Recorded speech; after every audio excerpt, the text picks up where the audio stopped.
तो राम मंदिर चंदा चोरी में किन बड़े नामों को बताया जा रहा है? आखिर क्या वजह है कि आरएसएस से लेकर तमाम साधु संत और भारतीय जनता पार्टी अब धर्म का सहारा ले रही है? अब अचानक हिंदू विरोधी भावना, पाकिस्तान, राष्ट्रवाद, देश विरोध, यह सब सामने आ गया है दोस्तों। और मुझे ताज्जुब भी हो रहा है कि ये तमाम चीजें इतने दिनों बाद आई। कायदे से जब चंदा चोरी की खबर पहले ही दिन आई थी तभी इन्हीं चीजों का प्रवेश हो जाना चाहिए था, मगर अब आरएसएस सामने आ गई है। आरएसएस के बयान से साफ हो गया है कि वो मुद्दे के मर्म, मुद्दे की जड़ तक नहीं जाना चाहती। वो कह रहे हैं कि हमें जांच में पूरा सहयोग देना चाहिए और हिंदुओं से अपील किया जा रहा है कि आपकी भावनाओं के साथ कोई खिलवाड़ ना हो और सतर्क रहिए हिंदू विरोधी भावनाओं को भड़काने वाले, सतर्क रहिए देश विरोधियों से। सीधी सी बात, जो पत्रकार आज के वक्त सीधे, बेबाक, सटीक सवाल पूछ रहे हैं, जो जनता चंदा चोरी को लेकर नाराज है, क्या वो देश विरोधी हो जाती है? दत्तात्रेय होसबोले का बयान बहुत ही अचरज में डालने वाला है। और सबसे बड़ी बात, बागेश्वर धाम के धीरेंद्र शास्त्री, इन्होंने कुछ दिनों पहले क्या कहा था? इन्होंने कहा था कि चंदा चोरी बहुत बड़े लेवल पर हुई है, अगर मैं कुछ कहूंगा तो मुझे निपटा दिया जाएगा। मगर मुकेश अंबानी के बेटे अनंत अंबानी से मुलाकात के बाद इनके भी तेवर बदल गए हैं। विपक्ष कटघरे में रख रहा है और विपक्ष एक बहुत अहम सवाल उठा रहा है कि अब तक पुलिस रिमांड में जितने भी लोग गिरफ्तार किए गए हैं, किसी को रिमांड में नहीं लिया गया है। सबसे बड़ा प्रश्न, यह अदालती प्रक्रिया होती है। समाजवादी पार्टी यह सवाल उठा रहा है कि उन्हें रिमांड पर क्यों नहीं लिया गया। यह तमाम सवालात हैं जो इस मामले में ढेरों रहस्य पैदा कर रहे हैं। मगर सबसे पहले मैं चाहूंगा आप सुने दत्तात्रेय होसबोले। जी हां, आरएसएस पहली बार इस मामले में सामने आया है। और क्यों ना आए, क्योंकि कई लोगों की जो गिरफ्तारियां हुई हैं उनके तार आरएसएस से भी जुड़े हुए हैं। सुनिए दत्तात्रेय होसबोले, जिसमें वो हिंदुओं से अपील कर रहे हैं, सुना जाए। राष्ट्रीय स्वयंसेवक संघ संपूर्ण हिंदू समाज से भी आह्वान करता है कि इस कठिन क्षण में वह आवश्यक धैर्य और संयम का परिचय दें तथा इस दुर्भाग्यपूर्ण घटना का लाभ उठाकर हिंदू विरोधी, राष्ट्र विरोधी शक्तियों के हिंदू धर्म एवं समाज को बदनाम करने के षड्यंत्रों को विफल करे। मैं पूरे सम्मान के साथ दत्तात्रेय होसबोले से एक सवाल पूछना चाहता हूं। हिंदू विरोध या राष्ट्र विरोध क्या है? कि आपकी निगाहों में मुख्यमंत्री आपका था, प्रशासन आपका था, सभी लोग जो बिठाए गए थे वो आपके थे, और फिर भी चंदा चोरी हुई। अब आप मुझे बताइए, धर्म का विरोध, हिंदू विरोध क्या है? हिंदुओं का अपमान क्या है? हिंदू धर्म का अपमान क्या है? कि आपकी देखरेख में मुख्यमंत्री आदित्यनाथ, प्रधानमंत्री नरेंद्र मोदी दिल्ली में, नृपेंद्र मिश्रा यहां अयोध्या में, गोपाल राय, अनिल मिश्रा, चंपत राय, ये तमाम लोग हैं जो भाजपा भक्त हैं। चंपत राय ने तो प्रधानमंत्री नरेंद्र मोदी को विष्णु का अवतार कह दिया था। सबसे बड़ी बात दोस्तों, इस मुद्दे पर भाजपा के पूर्व सांसद विनय कटियार सामने आए। उन्होंने कहा है कि मेरी बातचीत प्रधानमंत्री मोदी से हो गई और पहली बार यह कह रहे हैं कि गोपाल राय, चंपत राय और अनिल मिश्रा को गिरफ्तार किया जा सकता है। अब यह अपने आप में बहुत बड़ा घटनाक्रम है। क्यों? क्योंकि अब तक छुड़भैये नेताओं की गिरफ्तारी की बात हो रही थी, टिन्नू फिन्नू मुन्नू फुन्नू की, जिन्हें गिरफ्तार भी किया गया। पहली बार भाजपा का एक पूर्व सांसद कह रहा है कि चंपत राय को भी गिरफ्तार किया जा सकता है। सुनिए विनय कटियार ने क्या कहा। जिसका गमन हो जाए तो वो तो आदमी ठीक माना जाए। हम तो रात को चल के यहां आ गए और मोदी जी के साथ में संपर्क में है फोन पर। इस मामले में, इसी मामले में। और यहां जब आ गए तो मोदी जी ने कहा रात को वो 1:30-2 बज गए होंगे रात के। तो उन्होंने कहा कि अरे भाई क्या क्या होगा अब? अरे तो मैंने कहा कि सब ठीक हो जाएगा, कुछ तो है नहीं। लेकिन जब हम यहां आ गए तो उसमें देखा चंपत राय भी है, गोपाल राव भी है, ये सब जितने हैं ये, हाँ अनिल मिश्रा हैं, तो ये तो किसी कारण से थोड़ा बच गए, जेल नहीं जा पा रहे हैं। अब हो सकता आगे जाएं अभी। मगर आपने गौर किया होगा, विनय कटियार ने यहां पर जिक्र प्रधानमंत्री का भी किया कि मोदी जी से मेरी बात हुई, मोदी जी ने मुझसे पूछा। यानी कि पहली बार प्रधानमंत्री का भी प्रवेश हो रहा है यहां पर। बताया जा रहा है कि प्रधानमंत्री चिंतित हैं, कार्रवाई होगी। दत्तात्रेय होसबोले को भी आपने सुना। हिंदुओं से अपील की जा रही है कि आप भड़किए मत, आपकी भावनाओं को जो है वो भड़काया जा रहा है। अरे भाई, उनकी भावनाओं को भड़काया नहीं जा रहा है। उन्होंने देखा चंदा चोरी हुई है। सिर्फ अंधभक्त हैं जो इस प्रोपेगेंडा में बह सकते हैं, मगर जो सही मायने में राम भक्त है, जो देख रहा है कि किस तरह से अपमान हुआ है उसकी आस्था का, वो इस मुद्दे पर लगातार बोलेगा। अब धीरेन्द्र शास्त्री को देखिए, यहां पर वो अनंत अंबानी से मुलाकात कर रहे हैं, मुकेश अंबानी के बेटे से। याद कीजिएगा इन्होंने पहले क्या कहा था, मैं आपको पढ़ के सुनाना चाहता हूं। अभी सिर्फ छोटी मछलियां पकड़ी गई हैं, पर्ची खोली तो मुझे निपटा देंगे। मैं राम मंदिर चंदा चोरी के दोषियों को अच्छी तरह जानता हूं।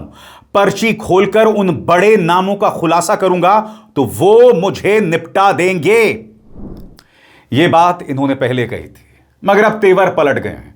अब कह रहे हैं कि सरकार सजा देगी, हमें जांच में विश्वास करना चाहिए। सुना जाए। महापाप है और भगवान इसका दंड देंगे। लेकिन एक बात हम और कहना चाहेंगे, आज देश की कानून व्यवस्था पर, SIT पर हम सबको पूर्ण भरोसा करना चाहिए। जांच चल रही है, निश्चित रूप से हमें इस देश की कानून पर, देश की सरकार पर भरोसा है और सभी आरोपियों को दंड मिलेगा। और अब एक जरूरी संदेश, सच के इस सफर में मेरा साथी बनिए, मेरा चैनल ज्वाइन कीजिए और इनमें से एक विकल्प, एक ऑप्शन चुनिए। शुक्रिया। यही बात आम आदमी पार्टी के संयोजक अरविंद केजरीवाल ने भी उठाया है। वो कह रहे हैं कि क्या वजह है कि बृजभूषण शरण सिंह भी कह रहे थे कि अगर मैं कहूंगा तो मुझे निपटा दिया जाएगा। धीरेन्द्र शास्त्री भी कह रहे थे कि अगर मैं कहूंगा तो मुझे निपटा दिया जाएगा। अरविंद केजरीवाल तो सीधे प्रधानमंत्री नरेंद्र मोदी पर हमला बोल रहे हैं। आज केजरीवाल सवाल पूछ रहे हैं कि किस बड़ी शख्सियत को बचाया जा रहा है। सुनिए क्या कहा केजरीवाल ने आज। इनके एक बहुत बाहुबली नेता हैं बृजभूषण सिंह, बीजेपी के। अभी बृजभूषण सिंह का स्टेटमेंट आया है कि मैं कुछ बोलूंगा नहीं, अगर मैंने बोला तो इसमें बहुत बड़े बड़े लोग शामिल हैं, मेरे ऊपर आंच आ सकती है। बृजभूषण सिंह भी डरा हुआ है कि इतने बड़े बड़े लोग, और पकड़े कौन गए? 8 छोटे छोटे लोग। अभी बाबा बागेश्वर धाम का स्टेटमेंट आया है। उन्होंने कहा अगर पर्ची निकाल के मैंने असली नाम उजागर कर दिए तो मेरे को ये निपटा देंगे, मेरे को छोड़ेंगे नहीं। तो इतने बड़े बड़े लोग अगर इसमें शामिल हैं तो उनका नाम क्यों नहीं, उनको पकड़ा क्यों नहीं जा रहा, उनके खिलाफ FIR क्यों नहीं हो रहे, वो गिरफ्तार क्यों नहीं हो रहे, उनके खिलाफ एक्शन क्यों नहीं हो रहा, उनके खिलाफ CBI ED क्यों नहीं हो रही? तो आज पूरा देश जानना चाहता है प्रधानमंत्री जी वो कौन बड़े लोग हैं जिनको आप बचा रहे हैं और उनको आप क्यों बचा रहे हैं, ये पूरा देश जानना चाहता है। वो कह रहे हैं कि इस मामले की मर्म तक पहुंचना बहुत जरूरी है। इसके तार बहुत ऊपर तक जाते हैं। बड़ी मछलियों को क्यों बचाया जा रहा है? सुनिए क्या कहते हैं केजरीवाल। बड़े लोगों को पकड़ा जाए, उनको जेल डाला जाए, सख्त से सख्त सजा दिलाई जाए, ये क्यों बचा रहे हैं? किसको बचा रहे हैं? कौन लोग हैं जो इसके पीछे हैं? हर आदमी आज एक ही बात कह रहा है कि बड़े लोगों को, बड़े मगरमच्छों को बचाया जा रहा है। कौन बचा रहा है? जाहिर सी बात है विपक्ष इसका राजनीतिकरण भी कर रहा है, इस मुद्दे को भी उठा रहा है। उद्धव सेना के उद्धव ठाकरे सामने आए हैं। अब वो इस मुद्दे पर एक आंदोलन खड़ा करना चाहते हैं, मगर इसके जवाब में अब पाकिस्तान आ गया है। कार्यक्रम की शुरुआत में मैंने आपसे क्या कहा था? हिंदू विरोध, धर्म विरोध, राष्ट्र विरोध, ये तमाम चीजें अब आने लग गई हैं और अब पाकिस्तान भी आ गया है। मैं मजाक नहीं कर रहा हूं। पहले सुनिए उद्धव ठाकरे क्या कह रहे हैं आपके स्क्रीन पर। रविवार शाम 4 बजे जो भी हिंदू राम मंदिर में हुई चोरी को बर्दाश्त नहीं कर सकते, वे मुंबई के दादर इलाके के मंदिर में आए। मैं भी वहां मौजूद रहूंगा। जिन लोगों ने बाला साहब ठाकरे की हिंदुत्व की विचारधारा नहीं छोड़ी है और जो खुद को हिंदू मानते हैं, वे वहां जरूर आए। हम वहां राम रक्षा आंदोलन शुरू करेंगे और हनुमान चालीसा का पाठ करेंगे। यह तो सिर्फ शुरुआत है। आने वाले दिनों में राज्य भर के हर राम मंदिर और हनुमान मंदिर में ऐसा आंदोलन चलाया जाएगा। अब नीतीश राणा जो अक्सर भड़काऊ बयान देते रहते हैं वो सामने आ गए हैं, और जब वो बयान देते हैं तो उनकी तो जुबान पर पाकिस्तान बैठा रहता है। यहां पर उन्होंने उद्धव ठाकरे को पाकिस्तानी एजेंट बता दिया। मगर मैं पूछना चाहता हूं, कब तक इस तरह की कायरता करते रहोगे? कब बाज आओगे अपनी कायरता से? कभी तो मुद्दे पर आओ। जितना सहारा तुम पाकिस्तान का लेते हो, तुम्हें तो पाकिस्तान का टूरिज्म मंत्री, पर्यटक मंत्री घोषित कर देना चाहिए था। सुनिए नीतीश राणा क्या कह रहे हैं। ऐसा है, इस जैसे पाकिस्तान एजेंट को अभी इनको राम मंदिर याद आया। कभी इनको जब खुद मुख्यमंत्री थे तभी आजान का स्पर्धा लेने वाला यही उद्धव ठाकरे थे। तभी कोई हमारा मंदिर याद नहीं आया, हमारे कोई भगवान याद नहीं आए। मगर अभी इन लोग को इस तरीके की भाषा करना है, क्योंकि जो पाकिस्तान को, जो हिंदू राष्ट्र को बदनाम करने की भाषा जो पाकिस्तान करता है, वही अभी ये उद्धव ठाकरे बोलने की शुरुआत कर दी है। और जाहिर सी बात है दोस्तों, उत्तर प्रदेश में मामला उग्र होता जा रहा है। अखिलेश यादव लगातार तीखे तेवर अपनाए हुए हैं और अखिलेश ने कहा है कि भारतीय जनता पार्टी को ना अब चंदा मिलने वाला है, ना वोट मिलने वाले हैं। सुनिए। इस बार भारतीय जनता पार्टी को न चंदा मिलने जा रहा है, न भारतीय जनता पार्टी को दान मिलने जा रहा है, न चढ़ावा मिलने जा रहा है और न वोट मिलने जा रहा है। सबसे खूबसूरत बात यह है कि अखिलेश यादव भगवान श्री राम और संविधान दोनों को जोड़कर भाजपा पर प्रहार कर रहे हैं, क्योंकि वो कह रहे हैं कि भाई मर्यादा के दो प्रतीक हैं, एक भगवान श्री राम और एक संविधान। भाजपा ने कहीं ना कहीं दोनों को तार तार किया है। सुनिए तीर किस तरह से निशाने पर लगता है और भाजपा को जबरदस्त मिर्ची लगती है। सुना जाए। मर्यादा का पहला नाम प्रभु श्री राम और दूसरा नाम संविधान। आस्था, मर्यादा और श्रद्धा से खिलवाड़ की है और अब संविधान और लोकतंत्र से भी सरकार खिलवाड़ करने की तैयारी कर रही है। जो बात वोट से नहीं बनी वो सांसदों को डरा के धमका के बता रहे हैं। अब पार्टियां लगातार कह रही हैं कि यह पैसा एक अंधे कुएं में जा रहा है, एक ऐसे अंधे कुएं में जहां से वही पैसा फिर विधायकों और सांसदों की खरीद फरोख्त में इस्तेमाल किया जाता है। और भुक्तभोगी उद्धव ठाकरे हैं, जिनकी पहले विधायकों की पार्टी तोड़ी गई, यानी विधायक तोड़े गए और उसके बाद उनके सांसद तोड़े गए। और वो यही कह रहे हैं कि ये पैसा आया कहां से। सुनिए वो क्या कहते हैं।